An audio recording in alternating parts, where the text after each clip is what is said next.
যে স্বামী স্ত্রী সম্পর্কে কিছু কথা আজকে আপনাকে বলতে হবে।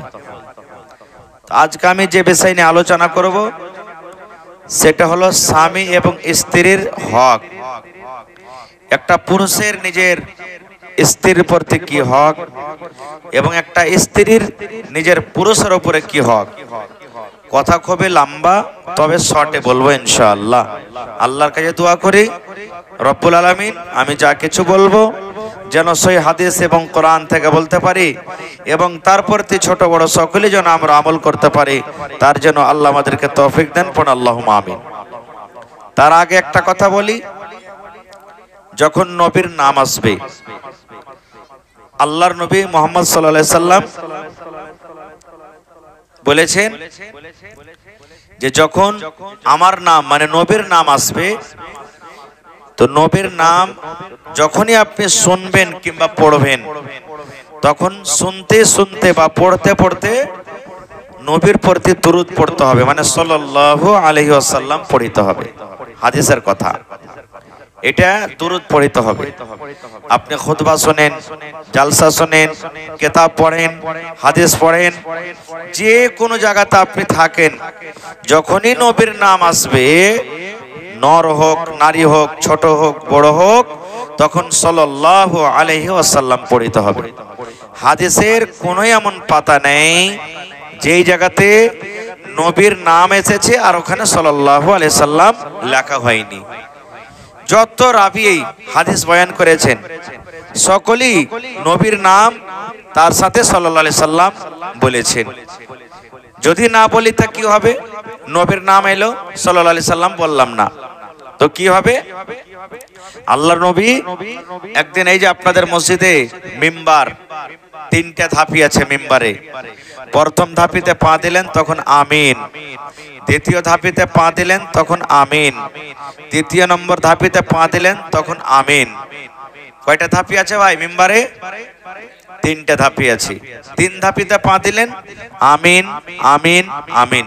আমিন মানে আল্লাহ তুমি কবুল করো, আল্লাহ তুমি কবুল করো। খুতবার শেষে সাহাবায়ে কেরাম নবীকে প্রশ্ন করে দিলেন যারা মজলিসে ছিলেন, কি আল্লাহ রাসূল, আজকে একটা নতুন কাজ আপনাকে করতে দেখলাম, যে কাজটা আপনি জীবনে কোনোদিন করেননি। নবীজি বললেন, কি রে বাবা? বলছেন আল্লাহ রাসূল, আজকে আপনি যখন প্রথম ধাপিতে পা দিলেন তখন পড়লেন আমিন, দ্বিতীয় ধাপিতে পা দিলেন তখন পড়লেন আমিন, তিন নম্বর ধাপিতে পা দিলেন তখন পড়লেন আমিন। তো নবীজি আমিন মানে তো কবুল করা, এখানে তো কেউ দোয়া করেনি যে আপনি আমিন পড়লেন, এখানে তো কোনো মানুষ দোয়া করেননি, আমিন পড়লেন, কারণটা কি? সুবহানাল্লাহ।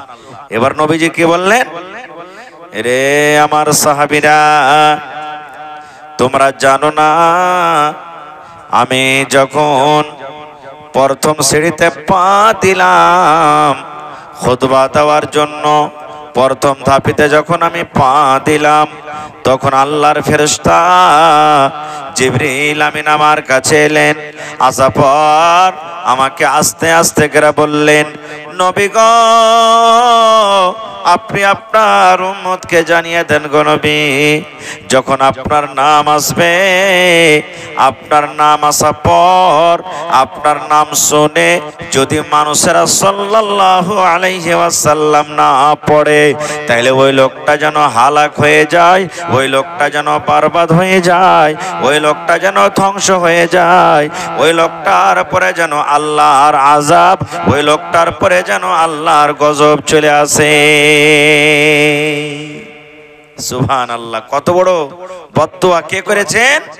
আল্লাহর ফেরেশতা হযরত জিবরিল আলাইহিস সালাম বদদুয়া করে গেছেন, আর নবীজি আমিন পড়েছেন। আমি দোয়া করব, দোয়া কবুল হইতে পারে নাও পারে, আপনি দোয়া করবেন, দোয়া কবুল হইতে পারে না পারে, কিন্তু বন্ধুরে দয়ার নবী দোয়া করে গেছেন, দয়ার নবীর দোয়া কিন্তু কোনোদিন রদ হবে না। দয়ার নবী আল্লাহর দরবারে দোয়া করতে গেলে আল্লাহ রাব্বুল আলামিন তার দোয়া কিন্তু রদ করবেন না। না রদ করবেন? নবীর দোয়া রদ হবে? জোরে বলেন। হবে না। নবীর দোয়া কত তাড়াতাড়ি কবুল হয় জানেন? আল্লাহর নবীর জামানাতে একদিন নবীজি খুতবা দিয়েছেন জুম্মার দিনে, হাদিস সহিহ, আর মেঘ হয় না, পানি হয় না। যেমন আজ রাত্রে কিছু হালকা পানি হয়েছে নাকি, তারপরে কিছুদিন আগে কত পানির দরকার ছিল মানুষের, মেঘ হয় না। এরকমই নবীর জামানাতে পানি হয় না, ঘাসপালা সব শুকিয়ে গেল, জীবজন্তু আর কি খাইবে, এরকম ঘাস নাই, মানুষ ছটফট করছে।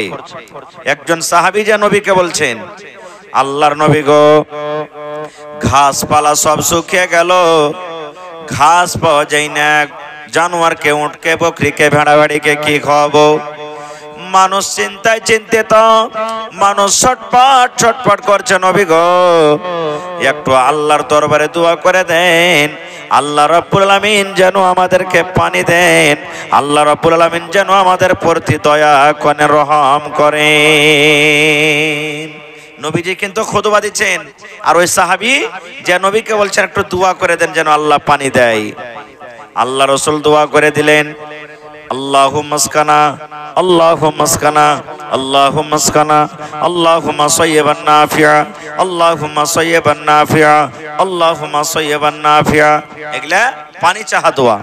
আরো দোয়া আছে কয়েকটা।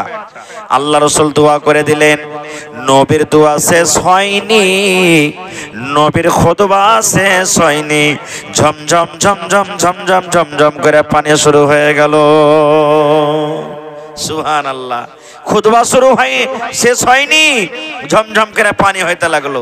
সাহাবায়ে কেরাম বলছেন যে আমরা মনে হয় বাড়ি যেতে পারবো না, এরকম পানি হইতে লাগলো। কয়দিন পানি হইলো ভাই?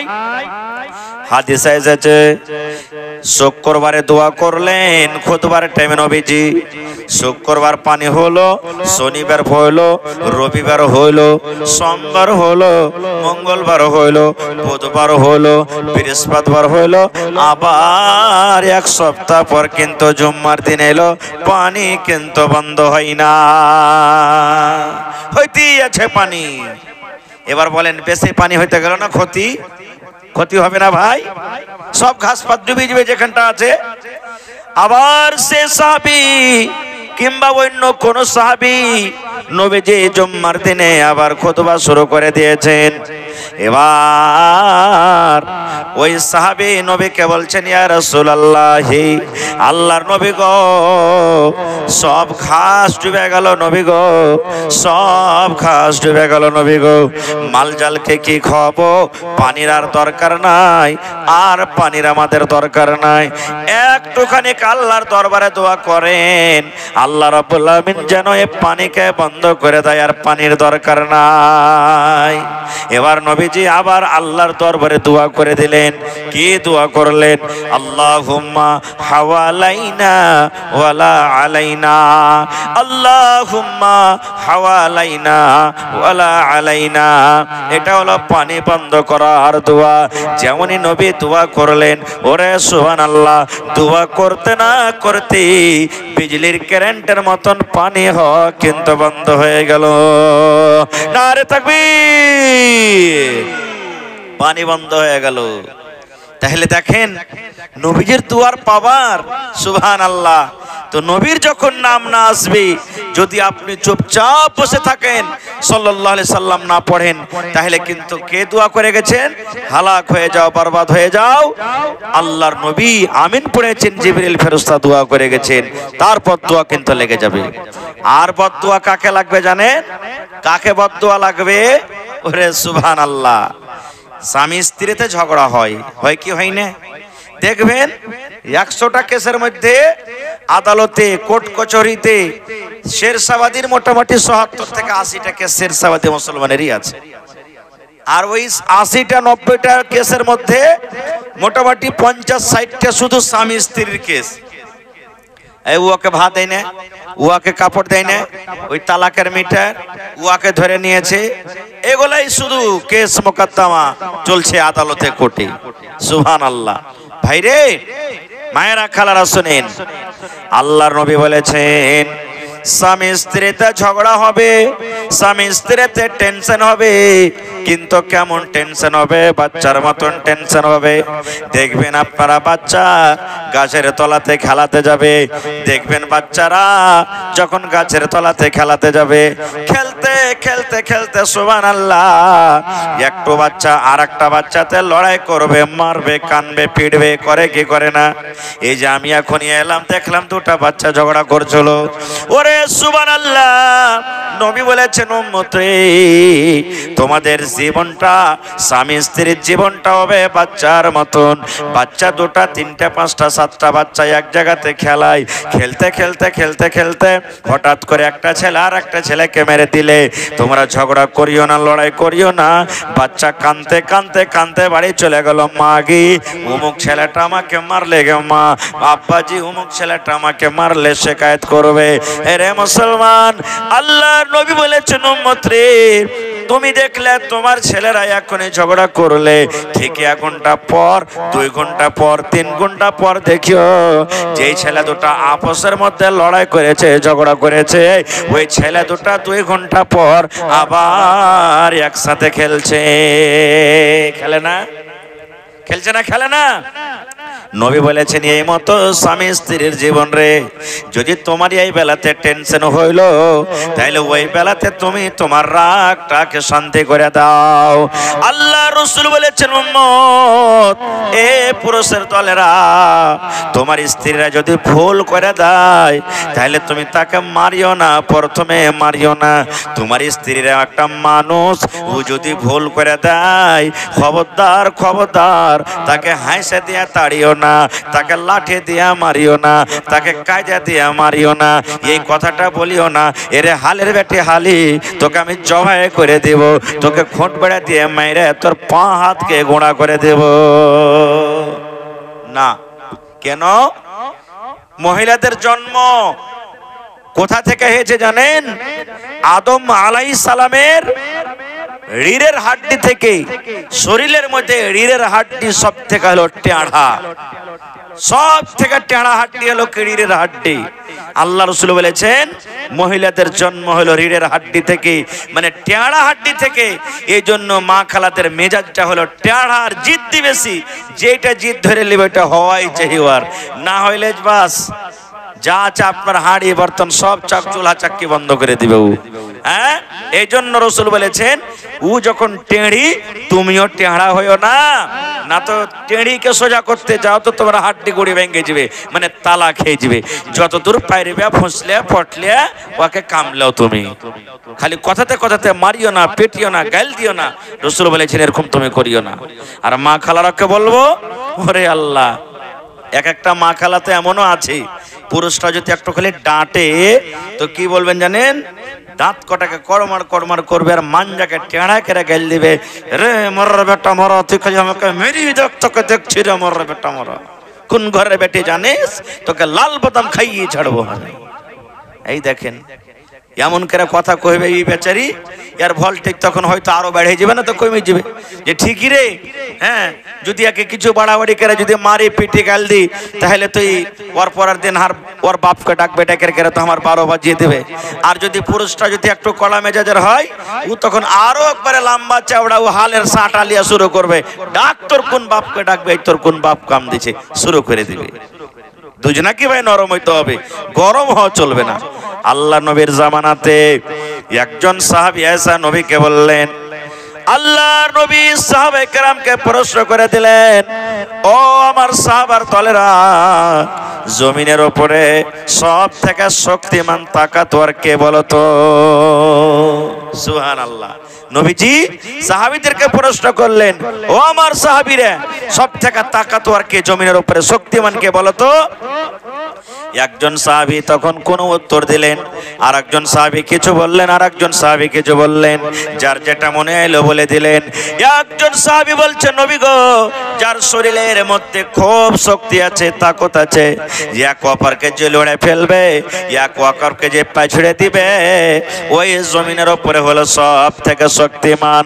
আল্লাহ রাসূল বললেন, না রে বাবা না, যে একজন মানুষ দুইজন তিনজন লোককে লড়ে ফেলে দিবে, লাঠি ডান্ডা দিয়ে পিঠে সাট করে দিবে, ওইটা শক্তিমান নয় রে, তাকতওয়ার নয়। নবী বললেন, সাহাবীরি, এ আমার উম্মতেরা তোমরা শুনে নাও, জমিনের মধ্যে ওই লোকটা সব থেকে শক্তিমান, যে নিজের রাগকে ঠান্ডা করে দিবে, যে নিজের রাগ গোসাকে পান করে নেবে। এমন রাগ হয়েছে বিবির ওপরে, বিবি একটা কোনো কামে ভুল করে দিয়েছি, এমন ভুল করেছে, হাতে যদি লাঠি থাকে লাঠি তাকে মেরে দিব, ইট যদি থাকে চালিয়ে দিব, যদি হাঁসা থাকে হাঁসা ছেড়ে দিব। যদি এরকম রাগ উঠেছে বিবির ওপরে, নবী বলেছেন, সাহাবীরে, এই মতো রাগ, তোমার রাগটাকে যদি তুমি কন্ট্রোল করতে পারো, তোমার রাগটাকে যদি তুমি ঠান্ডা করতে পারো, নবী বলেছেন ওই লোকটা হলো সব থেকে তাকতওয়ার। এবার বলবেন, মাওলানা কেমন করে রাগ ঠান্ডা করব? নবী বলেছেন তার ট্যাবলেট আছে, রাগ ঠান্ডা করার ট্যাবলেট আছে, দাওয়া ওষুধ। নবী বলেছেন, কি দাওয়া রে ভাই? নবী বলেছেন, উম্মত, যখন তোমার বেশি রাগ উঠে যাবে, ভাইয়ের পরে রাগ উঠে যাবে, বিবির পরে রাগ হয়ে যাবে, গ্রামের উপরে রাগ হয়ে যাবে, যখন তোমার রাগটা যখন বেশি হয়ে যাবে, তখন তুমি আউযু বিল্লাহি মিনাশ শাইতানির রাজিম পড়ো, আর বাম দিকে তুমি থু থু করে 3 বার তুমি থুতু করে দাও। এইটা যদি তুমি পড়ো, অটোমেটিক আল্লাহর তরফ থেকে তোমার রাগ ঠান্ডা হয়ে যাবে। বলবেন, মাওলানা তাও রাগ হয় না, ঠান্ডা হয় না, গরম হয়ে আছে, আউযু বিল্লাহি মিনাশ শাইতানির রাজিম পড়ার পর বাম দিকে 3 বার থুতু করলাম, তাও কিন্তু রাগটা ঠান্ডা হয় না। নবী বলেছেন, তুমি কি করো, তাড়াতাড়ি করে তুমি বসে যাও, বসতে গেলে তোমার রাগটা ঠান্ডা হয়ে যাবে। এবার রাসূল বলছেন, উম্মত রে, যদি তোমার বসাও রাগটা ঠান্ডা না হয়, তাহলে তুমি শুইতে যাও, শুইতে গেলে তোমার রাগ ঠান্ডা হয়ে যাবে। তাও যদি না মানে, ওখান থেকে তুমি উঠে চলে যাও অন্য জায়গাতে, তোমার রাগ ঠান্ডা হবে। হবে না ভাই? হবে কি হবে না? কিন্তু গ্রামের ব্যাপার যদি হয়, আপনি যদি রাগটা ঠান্ডা করার লেগে বসেন, তা আর এক পার্টি এসে আপনাকে মেরে লেছড়ে দিবে, কিন্তু লেছড়াইবে না? সুবহানাল্লাহ। ভাই, ওকে কিন্তু ঠান্ডা করতে হবে। স্ত্রীটা তখন আপনাকে ঘুচে মেরা পড়বে, কোন ঘরের বাপ বেটি আছে, দেখের করাই মরার বেটা মরা বসে গেল, পারবে না তার লাগি। ওই সময়তে তো আপনার রাগ আরো বাড়বে। হ্যাঁ, রাগকে গোসা করার জন্য আমি এরকম কাজ করছি আর তুই আমাকে ঘুচে মেরা কথা বলছিস, তখন কিন্তু ভাই আরো আপনাকে কন্ট্রোল করতে হবে রাগটা। এবার মা খালারাকে বলবো, এ আমার মা, এ আমার খালারা, বোনেরা, দিদিরা শোনেন, যদি আপনার স্বামী আপনার পরে নারাজ হয়ে থাকে, গে মা, আপনার স্বামী যদি আপনার উপরে নারাজ হয়ে থাকে, তাহলে আপনার নামাজ কবুল হবে না, আপনার রোজা আল্লাহর দরবারে কবুল হবে না, আপনার দান আল্লাহর দরবারে কবুল হবে না, আপনার কোরআন পড়া আল্লাহর দরবারে কবুল হবে না, যতক্ষণ পর্যন্ত নিজের স্বামীর পা হাত ধরে মাফ না নেবেন। আপনার স্বামী যতক্ষণ পর্যন্ত আপনাকে মাফ না করে দিবে, অতদিন পর্যন্ত আপনার নামাজ রোজা কিছুই আল্লাহর দরবারে কবুল হবে না। এ আমার মায়েরা, খালারা, রাগ করে যদি আপনি থাকেন, নামাজ রোজা যতক্ষণ আপনার স্বামী আপনাকে মাফ না করবে, আল্লাহ তাআলা আপনার নামাজ রোজা দান খায়রাত কিছুই কবুল করবেন না। এবার যদি রাগ হালাতে মরে যান, মত হয়ে যায়, রাগ হালাতে মতের তো কোনো গ্যারান্টি নাই ভাই, আছে কি? কোন টাইমে মত আসতে পারে। এবার যদি রাগ হালাতে যদি মত হয়ে যায়, নবী কি বলেছেন জানেন? আল্লাহ রাসূল বলেছেন, যদি কোনো মা, যদি কোনো খালা, দাদি, নানি স্বামীর সাথে টেনশন করেছে, ঝগড়া করেছে, স্বামীর সাথে কথা বলাবলি হয়ে গেছে, স্বামীর সাথে মাপ দেওয়ালে হয়নি, যদি মত হয়ে যায়, নবী বলেছেন, মহিলা রে, তুমি জান্নাত যাবে না রে, জান্নাত যাবে না, আল্লাহর জান্নাত তুমি যেতে পারবে না। জান্নাত যাওয়া দূরের কথা, জান্নাতের সেন্ট, জান্নাতের যেটা খুশবু আছে, ওই জান্নাতের খুশবু খানটা পর্যন্ত তুমি পাবে না। আর জান্নাতের খুশবু কত দূর থেকে আসে ওরে আল্লাহ? একটা লোক ৭৭ বছর একটা ঘোড়াতে কিংবা হেঁটে যেতে যেতে যেতে যত দূর পৌঁছিবে, ওরে সুবহানাল্লাহ, ৭০ বছর দূরের রাস্তা থেকে জান্নাত থেকে খুশবু আছে। রাসূল বলেছেন, মহিলা, জান্নাত দূরের কথা, ওই তুমি জান্নাতের খুশবু খানটা পর্যন্ত পাবে না।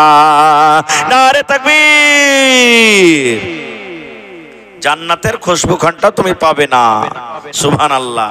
এটা হলো মরার পর। আর কি, যদি জীবিত থাকেন তাহলে কি হবে? আল্লাহ রাসূল বলেছেন, স্বামী স্ত্রীতে ঝগড়া হয়ে গেল, স্বামী স্ত্রীতে লড়াই হয়ে গেল, স্বামী স্ত্রীতে টেনশন হয়ে গেল, স্ত্রীটা পুরুষের সাথে চালা করে না, গল্প করে না, আর নিজের পুরুষটা নিজের স্ত্রীর সাথে গল্প করে না, উয়ার সাথে কথা বলা বলি করে না, উয়ার সাথে কথা বলা বলি করে না।